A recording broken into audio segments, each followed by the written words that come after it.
بسم اللہ الرحمن الرحیم۔ اکثر لوگوں کا یہ ذہن ہوتا ہے کہ جس کے پاس پیسہ زیادہ ہو تو وہ اللہ رب العالمین اس پر بے راضی ہیں۔ یہ محاورے کے طور پر بولا جاتا ہے کہ فلاں پر اللہ بہت راضی ہے کہ اس کے پاس بہت جائیداد ہے، پیسہ ہے۔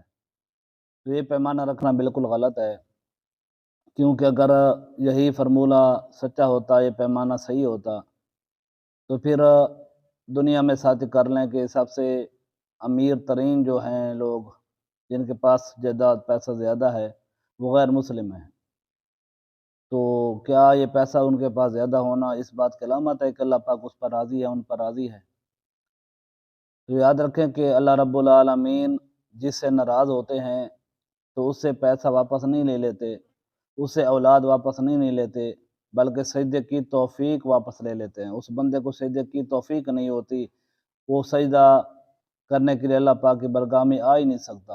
بندہ تو یہ سمجھتا ہے کہ میرا فلاں کام ہو گیا، میری فلاں مجبوری تھی، اس لیے میں نماز نہیں پڑھ سکا، سجدہ نہیں کر سکا۔ حالانکہ اسے یہی خیال کرنا چاہیے کہ مجھ سے کوئی ایسا گناہ ہو گیا ہے کہ جس کی وجہ سے اللہ پاک نے پسند ہی نہیں فرمایا کہ مجھے اپنے گھر میں بلائے اور میں اس کی برگاہ میں سر بہ سجدہ ہوں۔ یاد رکھیں کہ اب دیکھیں نا کہ رات کو ایک آدمی عشاء کی نماز نہیں پڑھتا، سو جاتا ہے، صبح کی نماز اس کی رہ جاتی ہے، لیکن اس کے باوجود بھی اسے ناشتہ ٹائم پر مل جاتا ہے۔ تو اگر رزق ختم ہوتا نماز عبادت نہ کرنے کی وجہ سے، تو پھر اس کا رزق ختم ہو جاتا، لیکن رزق اسی طرح مل رہا ہے۔ تو اللہ رب العالمین جس سے ناراض ہوتے ہیں تو اسے رزق واپس نہیں لے لیتے، بلکہ سجدے کی توفیق واپس لے لیتے ہیں۔